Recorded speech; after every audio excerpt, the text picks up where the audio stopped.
Қайырлы күн достар, бүгін сіздермен сүзбеден дайындалатын сырникидің рецебімен бөлісемін.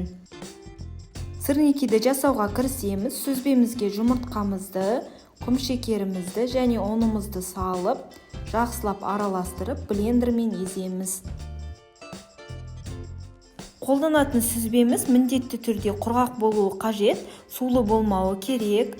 Және де сырникиміз жасаған кезде барлығы біркелкі, формасы әдемі шығу үшін міндетті түрде осылай блендермен езуіміз керек.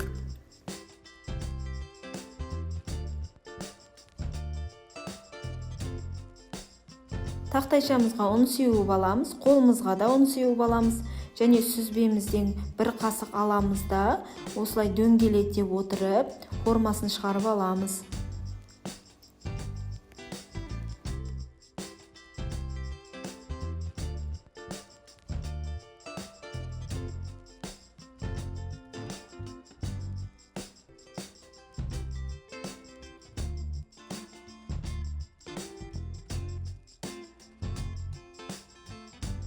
Қызып тұрған тапамызға сары май саламыз.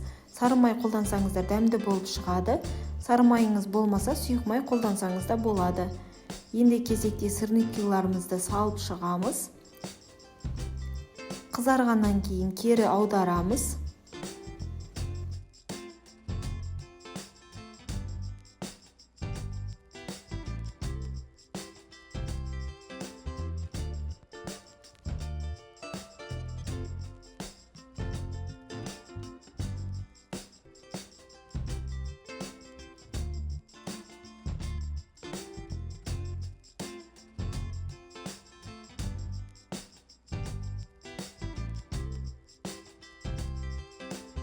Мінекей сырникіміз дайын болды.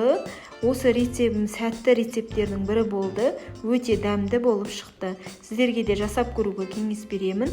Видеоны аса лүпіл басып, пікір қалдырып, маған тіркеліп кетіңіз.